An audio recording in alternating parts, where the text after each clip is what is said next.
Jelajahi cara baru mendapatkan informasi. Download Metro TV Extend sekarang.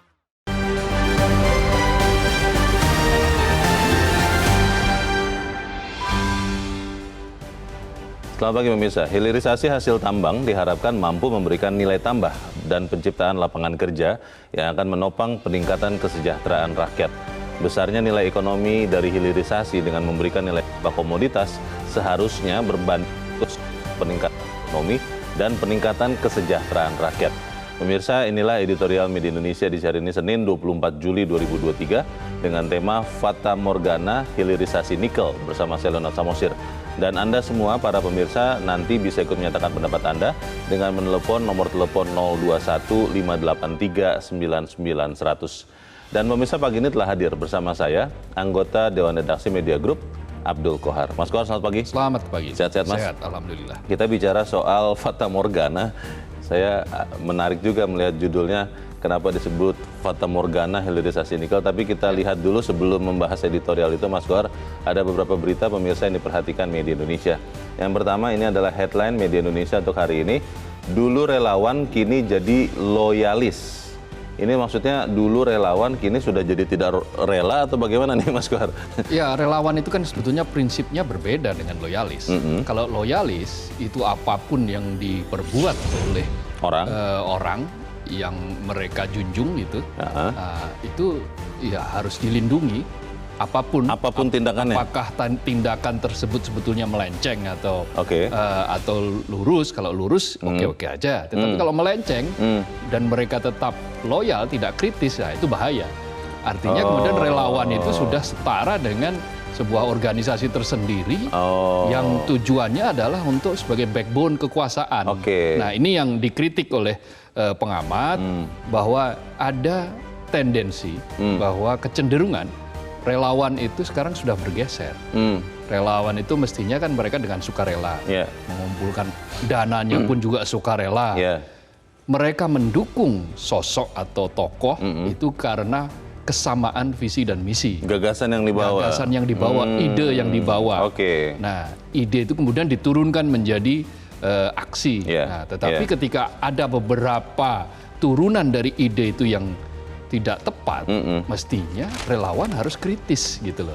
Problemnya nih sekarang relawan justru menikmati itu, menjadikan menjadikan nama relawan itu sendiri, organisasi relawan itu sebagai modal untuk kuda tunggangan ya, untuk mencapai target-target kekuasaan. Ada teman saya yang sedang mempelajari fenomena ini, Mas Kohar, dan dia mengatakan ini adalah model baru pembentukan partai politik sebetulnya. Karena nanti siapa tahu relawan-relawan ini akan menjadi partai politik pada waktunya katanya. Iya, tidak bisa kalau mereka tidak secara declare, tidak mendaftar menjadi partai politik dan tidak bisa mengusung capres-cawapres kalau bukan partai politik. Dia tidak menamakan diri sebagai partai politik gitu. Baik, jadi teman saya ini juga bilang nanti pada waktunya kita akan tahu bahwa relawan ini bukan orang-orang yang sungguh-sungguh rela, tapi sebenarnya mereka adalah pamrihwan, katanya begitu, Mas Kohar. Ya, banyak kritik seperti itu karena faktanya kita menemukan banyak yang seperti itu. Meskipun disangkal ya, semua relawan menyangkal lah. Pasti. Semua relawan akan menyangkal ini. Pasti. Dan ya biarlah ini menjadi perdebatan publik dan menjadi kritik ya, otokritik bagi para relawan juga. Hati-hati dengan orang-orang yang mengaku sebagai relawan. Kalau tidak dapat sesuatu jangan ngambek, karena pernah kejadian teman Kohar. Kita tinggalkan berita itu, kita ke halaman 2 terkait dengan penerimaan siswa baru, peserta didik baru PPDB, kini masih terus dipersoalkan. Dipersoalkan apanya nih, Mas Kohar? Ya, kan mereka yang peserta didik baru sekarang sudah masuk masa orientasi nih. Baik SMP, SMA itu sudah masuk orientasi. Iya ya, mulai masuk sekolah lagi. Problem ternyata belum selesai. Proses yang terjadi pada PPDB kali ini masih menyisakan sejumlah masalah. Karena ada perbedaan data misalnya, tapi belum ada tindakan yang betul-betul tegas. Di sini sudah ada tindakan, tetapi di tempat yang lain tidak ada tindakan. Sehingga mereka yang mestinya berhak akhirnya tidak mendapatkan tempat sesuai dengan hak mereka. Sementara yang tidak berhak malah mendapatkan tempat. Nah, ini yang kemudian masih terus-menerus dipersoalkan dan umumnya yang mempersoalkan menginginkan ada tindakan tegas supaya ada penjeraan, ada efek jera terhadap mereka-mereka yang melakukan yaitu penyelewengan, memanipulasi data yang mestinya bukan penduduk setempat tetapi demi meraih SMP atau SMA di sekitar wilayah itu, maka ya dimasukkanlah di kartu keluarga penduduk setempat dengan cara membayar, memberikan sesuatu gitu kan. Nah ini kan manipulasi yang harus diberantas. Nah prinsipnya adalah PPDB harus disempurnakan supaya hal-hal seperti ini tidak terjadi di kemudian hari, termasuk mengevaluasi bagaimana di daerah yang di situ sekolahnya sedikit, orangnya banyak, sekolahnya sedikit. Penetapan zona dan distribusi sekolah dan guru ini harus betul-betul diperhatikan. Iya, tidak boleh hanya dipandang dari sudut pusat Jakarta saja, harus melihat sampai di daerah, di wilayah di mana jumlah itu tidak sebanding. Kita tunggu perbaikan dari sistem PPDB ini karena kalau tidak diperbaiki ya akan terulang lagi seperti ini. Kita tinggalkan itu, kita ke berita selanjutnya. Ini masih senapas dengan editorial. Hilirisasi tidak bisa atasi bonus demografi. Ini berita di halaman 2. Maksudnya bonus demografi berarti ada jumlah tenaga kerja yang siap kerja. Hilirisasi ternyata tidak bisa menyerap mereka atau bagaimana maksudnya? Iya, jadi bonus demografi itu kan ketika usia produktif. Usia produktif itu 15 sampai 64 tahun ya, range-nya.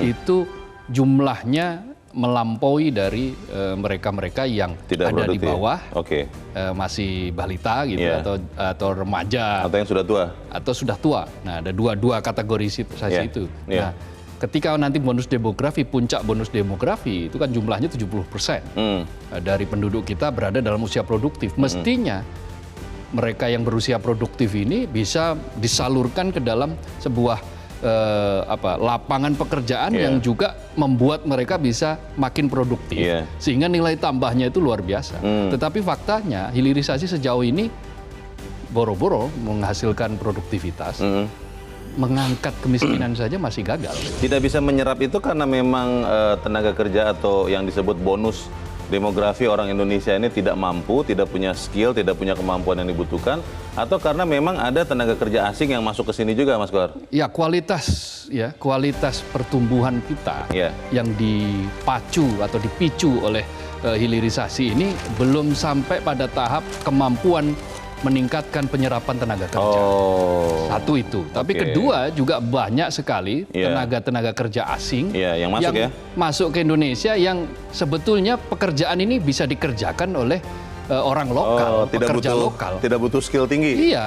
Nah, sementara pekerjaan yang skill tinggi itu mereka juga ambil, pekerjaan sampai skill yang menengah sampai skill yang biasa-biasa saja juga diambil. Itu dia. Nah, ini persoalan. Pertanyaannya, Mas Kohar, ini kita masuk ke editorial juga, Fata Morgana hilirisasi nikel. Fata Morgana itu kan sesuatu yang kita lihat tadinya kita pikir ada, ternyata tidak ada. Apakah memang benar-benar seperti itu atau seperti apa? Bagaimana supaya ini bukan jadi Fata Morgana? Faktanya adalah kita melihat nikel itu kan adanya di Sulawesi dan Maluku. Tetapi kita potret, kita lihat dari laporan rilis Badan Pusat Statistik yang menunjukkan justru di dua wilayah itu tingkat kemiskinan meningkat. Meskipun tipis ya meningkatnya. Secara nasional angka kemiskinan turun bila dibandingkan dengan September yang lalu. Maret 2023 angkanya menurun. Dibandingkan dengan Maret 2022 juga menurun.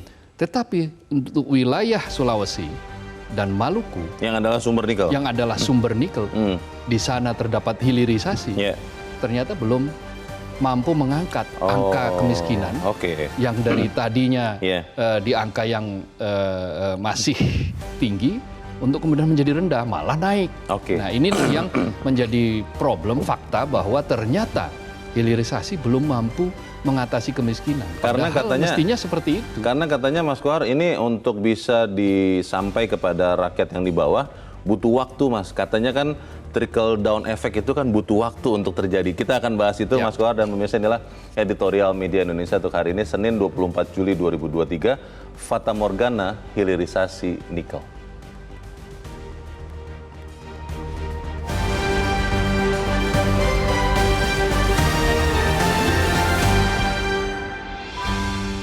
Fata Morgana hilirisasi nikel.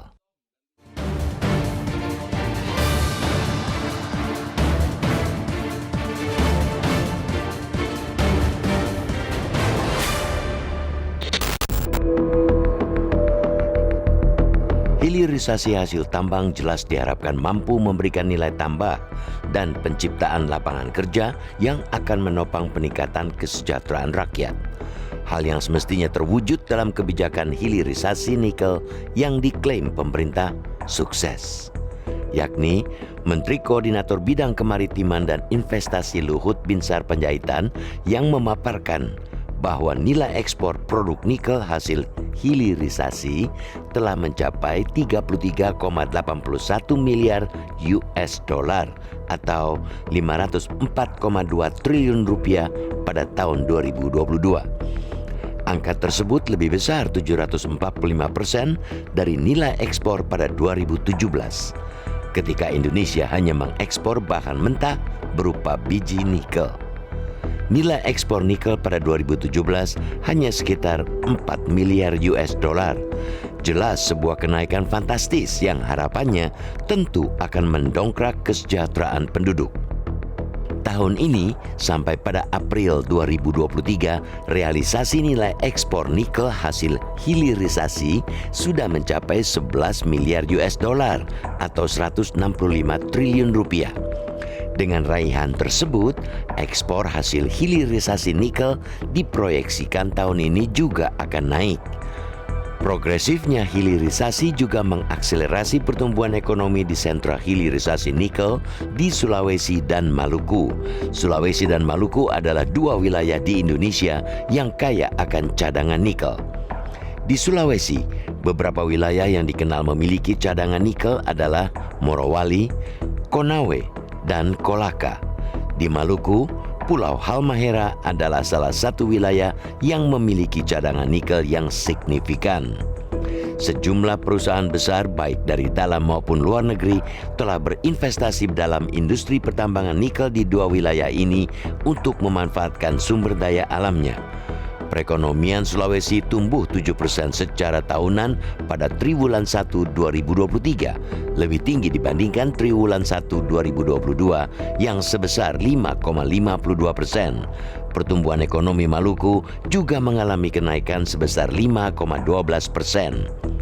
Besarnya nilai ekonomi hilirisasi dengan memberikan nilai tambah komoditas harusnya berbanding lurus dengan peningkatan perekonomian serta peningkatan kesejahteraan suatu wilayah beserta masyarakat di wilayah itu. Faktanya, ada Badan Pusat Statistik menunjukkan rasio penduduk miskin di Pulau Sulawesi justru naik dari 10,02% pada Maret 2022 menjadi 10,08% pada Maret 2023. Sementara Maluku rasio penduduk miskinnya pada Maret 2023 naik menjadi sebesar 16,42%. Artinya, hilirisasi nikel ini tidak menetes hingga ke bawah. Ibarat air, nilai tambah produk tambang ini sepertinya ada yang menampung dengan tandon besar, namun tidak mengalir ke saluran irigasi sebagai perumpamaan pemerataan kesejahteraan. Kebijakan hilirisasi nikel hingga saat ini belum memberikan efek berganda ke masyarakat. Hilirisasi belum inklusif untuk menaikkan kesejahteraan warga di wilayah sentra nikel seperti Sulawesi dan Maluku. Untuk itulah, pemerintah perlu menyusun kebijakan lanjutan demi pemerataan pertumbuhan ekonomi yang dipacu hilirisasi hasil tambang. Karena hilirisasi tidak hanya sampai pada membangun smelter saja, tapi melahirkan barang baru. Ada industri ikutan yang lahir untuk jangka menengah dan panjang.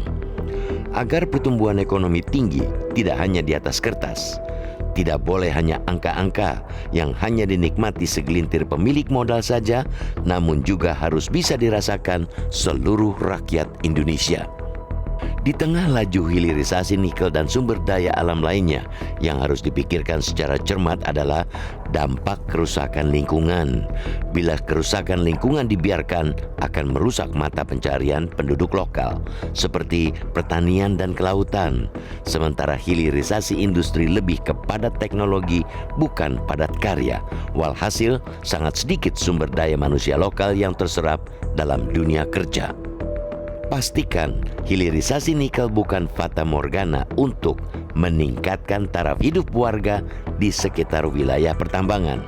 Keseimbangan lingkungan tetap harus dijaga.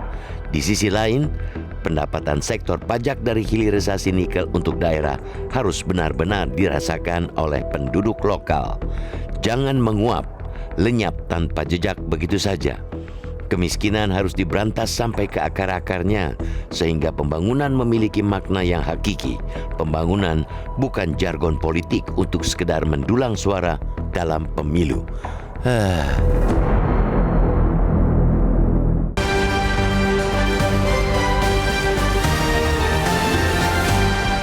Di bagian berikut Anda bisa ikut menyatakan pendapat Anda terkait editorial pagi ini, pemirsa. Untuk saat ini tetaplah bersama kami.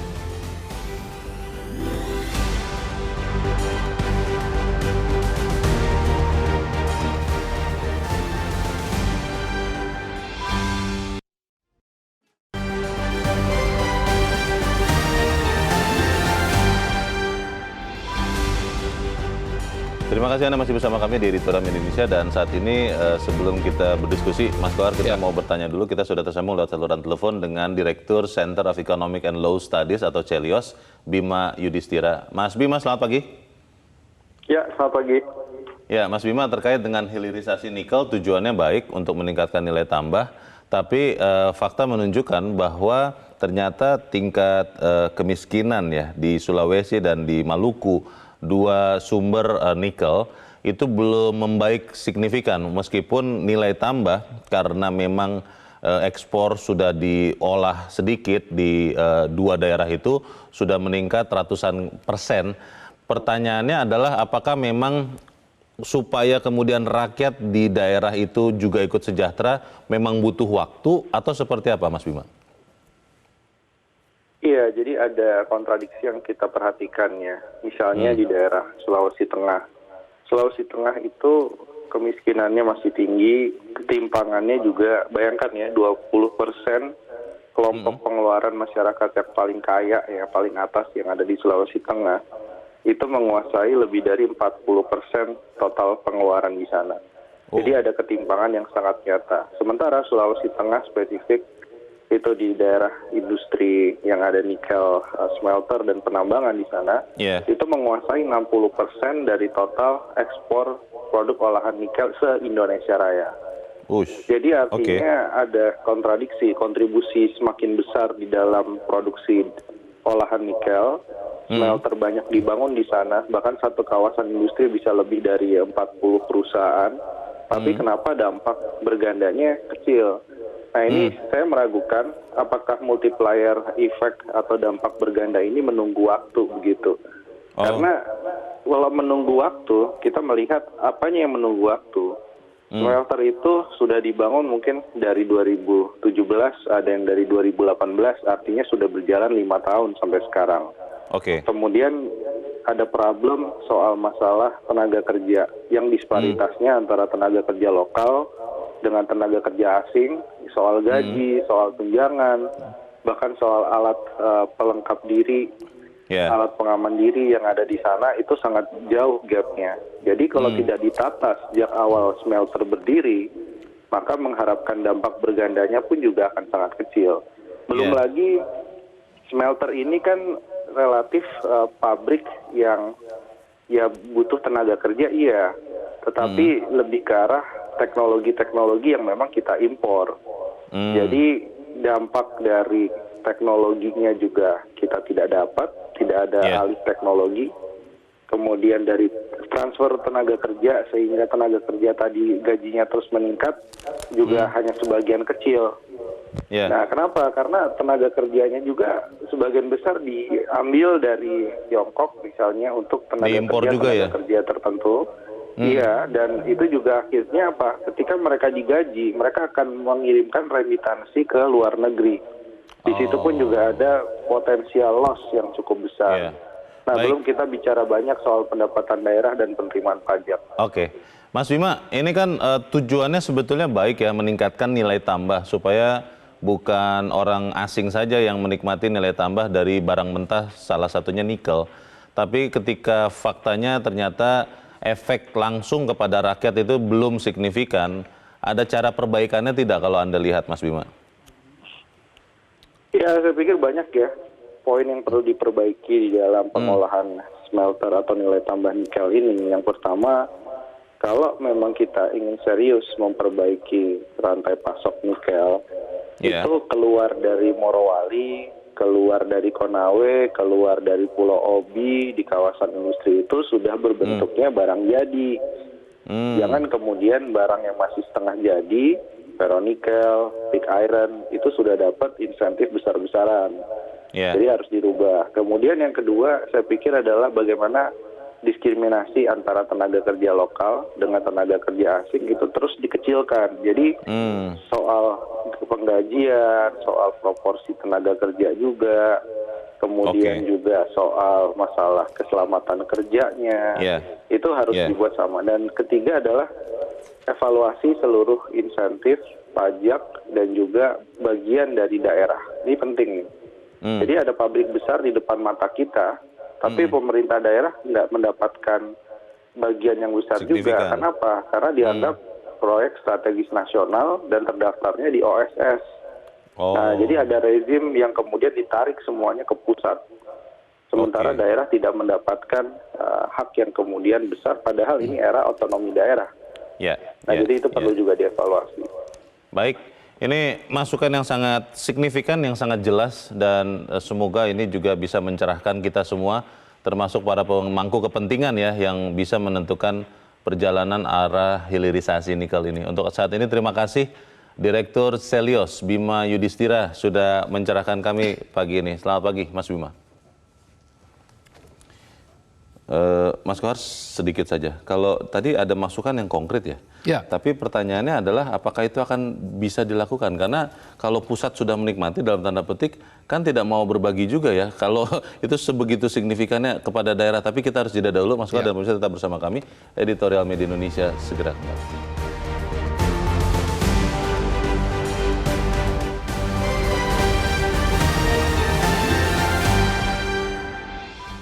Media Indonesia mengajak Anda untuk mengakses fitur premium e-paper.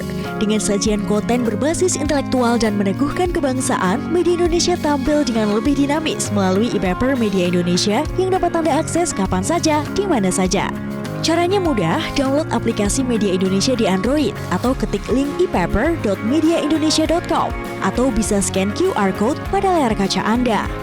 Klik tab e-paper di bagian samping layar tablet Anda, daftarkan data diri, serta pilih paket berlangganan e-paper Media Indonesia sesuai dengan kebutuhan Anda. Nikmati juga bonus spesial tambahan 4 halaman rubrik fokus setiap hari. Semua bisa Anda dapatkan hanya di e-paper Media Indonesia. Untuk informasi lebih lanjut, hubungi customer service di nomor 0811 1201 2018 atau kunjungi media sosial @Media Indonesia. Media Indonesia, referensi bangsa. Terima kasih Anda masih bersama kami di Editorial Media Indonesia. Mas Kohar, tadi Mas Bima mengatakan ada beberapa hal yang nyata ya. Salah satu yang menarik kalau untuk saya adalah bagaimana hilirisasi ini ternyata tidak banyak berdampak bagi ekonomi lokal. Bagaimana itu? Ya, itu tadi kan disebutkan bahwa beberapa persoalan itu muncul di situ karena desain hilirisasi ini dibuat secara tergesa-gesa dengan perencanaan yang kurang matang. Yaitu pada fase mana hilirisasi itu akan dicapai dan harus mampu menyerap berapa tenaga kerja. Jadi bukan hanya soal pertumbuhannya saja yang dipikirkan. Kenaikan sekian kali lipat jelas yang namanya hilirisasi akan pasti seperti itu. Namanya juga nilai tambah. Kalau dia gagal berarti ya bukan nilai tambah, nilai minus maka. Nilai kurang. Nilai kurang. Tetapi persoalannya kita harus serta-merta menyertakan bahwa pertumbuhan, nilai tambah itu berbanding lurus dengan kesejahteraan, berbanding lurus dengan perbaikan nasib bagi warga terutama yang ada di sekitar situ. Karena di situ terjadinya kegiatan ekonomi. Betul, itu ya. Nah, selama ini yang terjadi kan kerap terjadi bahwa nilai tambah di mana, lalu kemudian yang sejahtera ada di mana. Nah, cara kita mengelola republik ini kan sering seperti itu. Ada bias Jawa lah, bias Barat bukan, lalu kemudian Timur selalu dieksploitasi dan seterusnya. Maka muncul ketimpangan, bukan saja ketimpangan dari sisi pendapatan, tetapi juga ketimpangan wilayah. Dan ini selamanya tidak akan pernah bisa diatasi apabila model pendekatan yang dipakai selalu seperti itu. Data BPS itu secara jelas kok merekam tingkat kemiskinan. Betul bahwa ada penurunan angka kemiskinan secara nasional. Tetapi jumlahnya masih tetap lebih banyak daripada sebelum pandemi. 2019 itu mereka penduduk Indonesia yang miskin kurang dari 25 juta. Sekarang masih di atas 25 juta. Betul bahwa kita baru selesai dari pandemi. Tetapi kan progres dari apa yang dicapai dari hilirisasi ini kan sudah lama. Relatif lama lah. Dari tahun 2020 kalau tidak salah, Mas. Betul, dari 2020 waktu itu larangan biji nikel. Tetapi yang kita saksikan bahwa masih ada kecolongan 5,3 juta ton. Ferronikel yang diekspor tetap gitu loh. Nah, hal-hal semacam ini itu mestinya harus dibenahi dengan cara yang sangat radikal. Baik. Ada yang mengatakan sebetulnya harusnya dikasih kata tambahan, Mas Kohar, hilirisasi itu untuk memberikan nilai tambah bagi orang Indonesia. Karena yang saat ini terjadi, nilai tambah terjadi tapi bukan orang Indonesia. Kita akan dengarkan juga pendapat dari pemirsa Metro TV. Saat ini kita sudah terhubung dengan pemirsa Metro TV di Tanjung Selor, Kalimantan Utara. Ada Pak Yunus Luat. Pak Yunus, selamat pagi. Selamat pagi, salam sejahtera untuk seluruh warga NKRI tercinta. Salam sejahtera. Bagaimana Pak Yunus? Silakan Pak, pendapat Anda Pak, singkat padat saja. Kami sangat sedih ketika mendengar informasi bahwa hilirisasi tidak diurus dengan baik. Padahal negara kita ini penghasil nikel. Nikel ini kita ketahui ada kenaikan harga di tingkat internasional sebesar 6,41%. Sehingga harganya menjadi 22,71 US dollar per ton. Nah, kami berharap dengan adanya peningkatan hasil nikel kita, maka rumus umum harus sejahtera rakyat Indonesia. Bagaimanapun caranya, jangan memperkaya orang-orang tertentu. Dan kami berharap supaya ini betul-betul menjadi urusan utama bagi kementerian, lembaga, dan dinas terkait supaya betul-betul dimanfaatkan untuk kemaslahatan kesejahteraan rakyat Indonesia. Terakhir mohon izin kami sampaikan ucapan selamat Hari Bakti Adiaksa yang ke-63 tahun Kejaksaan Negeri Republik Indonesia. Terima kasih Pak Yunus Luat di Tanjung Selor, Kalimantan Utara untuk pendapat Anda. Selamat pagi. Di belakang Pak Yunus Luat ada Pak Tasrik Usman di Banjarmasin, Kalimantan Selatan. Pak Tasrik, selamat pagi. Selamat pagi Mas Leo, selamat pagi Bang Kohar. Selamat pagi, silakan Pak. Iya, saya sangat pendapat dengan judul editorial hari ini ya, Fata Morgana hilirisasi nikel. Kenapa ini terjadi? Kita sudah tahu sama-sama tahu bahwa kebijakan hilirisasi itu ada 3. Yang pertama, untuk menjaga kedaulatan sumber daya alam dan meningkatkan ekonomi kita. Artinya jangan ada bahan mentah yang dikirim. Faktanya ada 5,3 juta ton yang ilegal yang sudah sempat diketahui oleh KPK. Yang kedua, itu menyangkut penampungan sumber daya manusia melalui tenaga kerja. Sementara kita ketahui kebijakan pemerintah mendatangkan tenaga-tenaga kasar itu cukup banyak. Tiap hari selalu berdatangan. Sehingga tenaga kerja kita yang kasar itu tidak mendapat tempat baik gitu.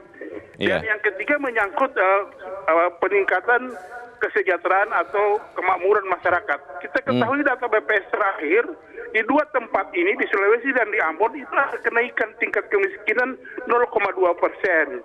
Ini kan artinya kebijakan ini cuma seperti macan ompol, tidak berdaya. Artinya tidak matang dia merumuskan kebijakan ini. Nah, saran saya Komisi 7 DPR RI segera memanggil menteri-menteri terkait ini, mengkaji kembali apa permasalahannya sehingga kesejahteraan masyarakat itu akan mencapai kemajuan. Terima kasih. Terima kasih Pak Tasrik Usman di Banjarmasin, Kalimantan Selatan untuk pendapat Anda, Pak. Selamat pagi. Di belakang Pak Tasrik ada Pak Sukiwi di Medan, Sumatera Utara. Pak Sukiwi, selamat pagi. Ya, selamat pagi Bung Leo, selamat pagi Mas Kohar. Selamat pagi. Silakan Pak Sukiwi, pendapat Anda, Pak.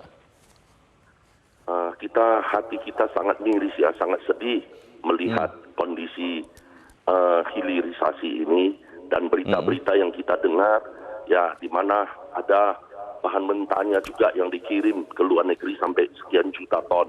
Itu sangat sedih. Ya, rakyat tiap hari disuguhi dengan begitu, di mana laporan-laporan daripada penguasa kita, pemerintah kita begitu hebatnya nikel-nikel Indonesia. Wah, kita mendengarnya itu begitu semangat. Tapi dampaknya, efeknya untuk rakyat itu, kenapa malahan rakyat yang ada di Sulawesi itu miskinnya malah naik, kemiskinannya naik. Ini sangat sedih. Rakyat itu hanya bisa gigit jari.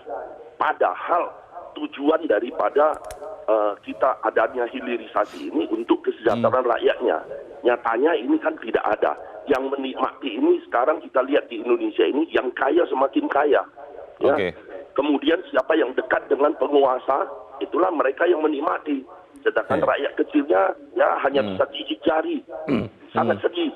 Kita lihat sekarang lagi ya, barang-barang bahan pokok semua naik. Telur aja sekarang 2.000 per butir. Ya, itu akibat apa? Ini akibat semua bahan dunia ini naik semua. Jadi pemerintah kita maunya apa yang kita hasilkan dari ekspor inilah mohon disalurkan untuk membantu rakyat-rakyat kecil. Saya satu lagi masalah Freeport. Kita kan sudah dilaporkan, wah Freeport sudah milik Indonesia, 51% Freeport itu sudah milik Indonesia.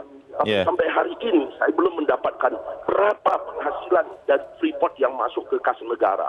Sampai sekarang kita belum jelas. Ya, efeknya, dampaknya apa untuk Indonesia belum jelas.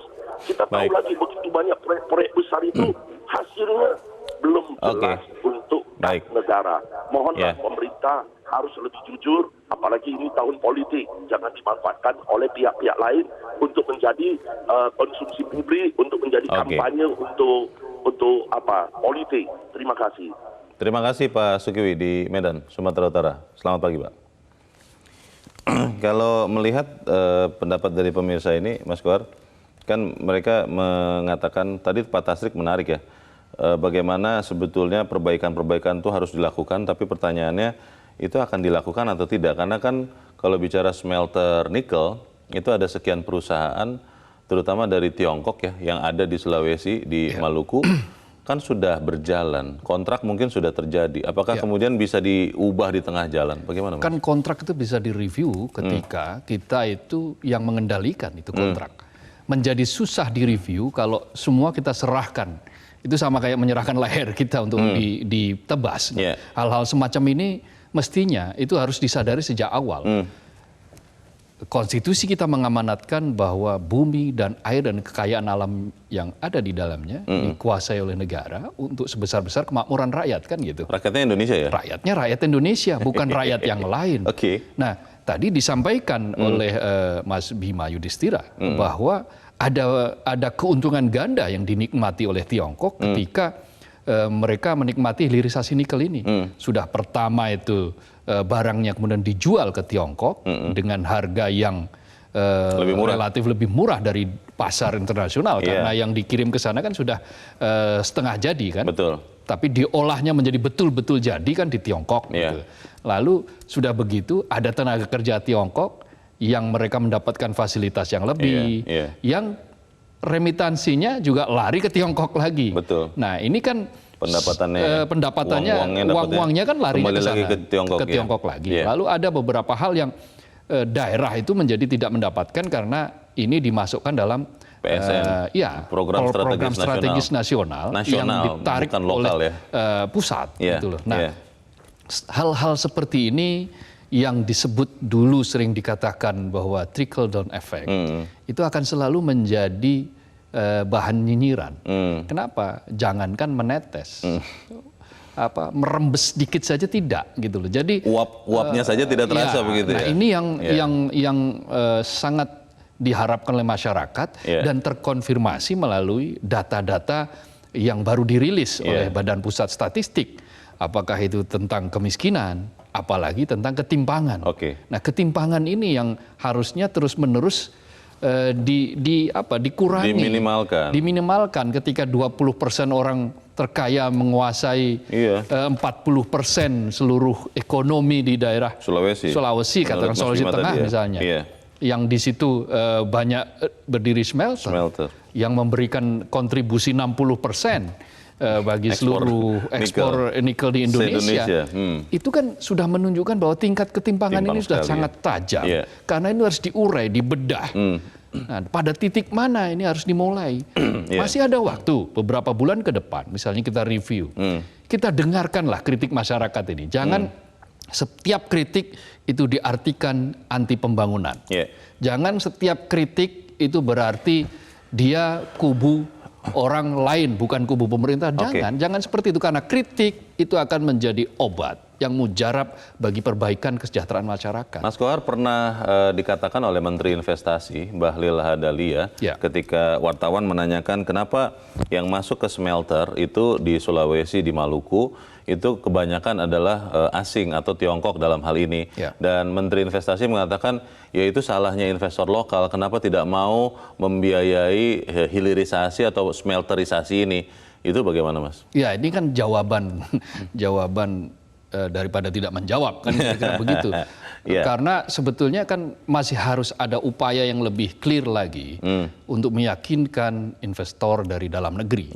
Atau katakanlah misalnya investor asing tidak ada masalah selama persyaratan yang dipakai itu adalah persyaratan yang memang menguntungkan kedua belah pihak. Bukan hanya condong terlalu berat pada pihak yang lain, pihak yang investor asing. Kalau saya pikir malah harusnya lebih banyak Indonesia masuk. Wong kita yang punya semua itu. Teknologinya saja yang belum punya. Tapi kan kemudahan yang didapatkan. Kemudian apa yang diolah dari nikel sampai saat ini kan masih pada tahap setengah jadi. Belum setengah, Mas. Baru 14-15% loh murninya. Artinya murninya pemurniannya belum sampai 50% ternyata. Nah, ini yang juga menjadi masalah. Sampai kapan? Pada tahap yang konon katanya bahwa hilirisasi ini pada sampai puncaknya bisa sampai 80%. Betul. Nah, ini sampai kapan waktunya? Kita karena sudah industrinya belum ada, Mas. Sudah 5 tahun. Nah, lalu kapan? Nah, ketika situasinya sudah seperti ini, kita misalnya sudah melihat bahwa transfer teknologi tidak terjadi, yang terjadi malah keuntungan berganda yang keluar negeri, maka segera rombak pola hilirisasi. Masalahnya rombaknya ini bisa di tengah jalan, di hold dulu, atau seperti apa? Kita bahas di bagian berikut. Pemirsa tetap bersama kami, Editorial Media Indonesia segera kembali.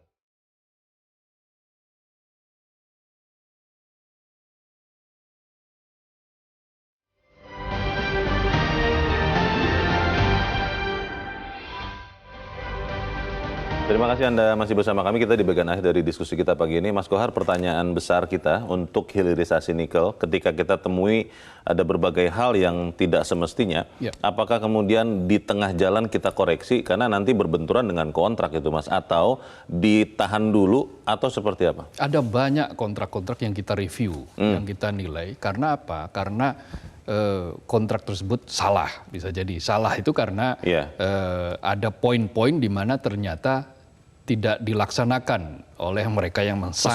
Meskipun sedang berjalan kontraknya. Kalau ternyata dari pihak, katakanlah pihak Tiongkok tidak memenuhi apa yang ada di dalam item kontrak, kita bisa bahkan menghentikan kontrak pun bisa. Meskipun kontrak sedang berjalan. Betul, karena apa? Karena ada pasal, ada klausul bahwa akan direview ketika ada pihak-pihak yang merasa dia melanggar kontrak. Bayangkan kereta cepat Cina Jakarta-Bandung itu bisa kok direview. Oh iya ya? Ya, buktinya ketika sudah disepakati plafon sekian, ternyata ada pembengkakan dana sekian di tengah jalan direview dan ditambah juga. Ditambah juga, lalu kemudian 20 triliun bukan angka yang kecil itu. Besar itu. Lalu kemudian disepakati mendapatkan pinjaman dari Bank of China. Nah, ini kan bentuk dari sebuah review yang asal dia memberikan keuntungan bagi dan menghasilkan kesejahteraan dan keadilan bagi masyarakat. Kenapa tidak dilakukan? Karena itu juga tugas untuk pemerintah ya, Betul. memastikan kesejahteraan bahwa kesejahteraan rakyat, cabang-cabang produksi yang penting bagi hajat hidup orang banyak, maka harus dikuasai negara dengan tujuan untuk kemakmuran sebesar-besarnya rakyat Indonesia. Rakyat Indonesia loh, bukan rakyat yang lain. Oke. Pertanyaannya adalah, Mas Kohar, kalau ini dilakukan sekarang, apakah nanti ini tidak membuat kehilangan muka dari orang-orang yang sudah membuat perubahan ini? Kan ada stop ekspor, hilirisasi, itu mungkin dilakukan atau tidak sekarang? Enggak, begini. Jadi hilirisasi itu sebuah keniscayaan lah yang sudah kita tempuh dan saya ini sudah kita lakukan. Tetapi problemnya adalah roadmap hilirisasinya seperti apa, bentuknya seperti apa. Ketika kita katakanlah belum siap untuk mencapai itu, apa tidak perlu ada beberapa item yang kita review? Ini yang paling penting. Kita rombak roadmap hilirisasi yang berkeadilan, hilirisasi yang menghasilkan nilai tambah, hilirisasi yang menciptakan kesejahteraan bagi seluruh rakyat Indonesia, terutama bagi rakyat yang ada di wilayah di mana sumber daya alam itu ada. Kita aminkan itu dan kita harapkan hilirisasi nikel ini bukan lagi fata morgana. Mas Abdul Kohar, terima kasih sudah hadir di tempat ini. Selamat pagi, Mas. Selamat pagi, Leo. Pemirsa, pastikan hilirisasi nikel ini bukan fata morgana untuk meningkatkan taraf hidup warga di sekitar khususnya wilayah pertambangan. Keseimbangan lingkungan juga tetap harus terjaga. Pendapatan sektor pajak dari hilirisasi nikel untuk daerah juga harus bisa benar-benar dirasakan penduduk daerah. Jangan menguap, lenyap tanpa jejak begitu saja. Saya Leonard Samusi berterima kasih Anda sudah menyimak editorial Media Indonesia untuk pagi ini. Terus jaga kesehatan Anda, terus jaga nurani Anda. Selamat pagi, sampai jumpa.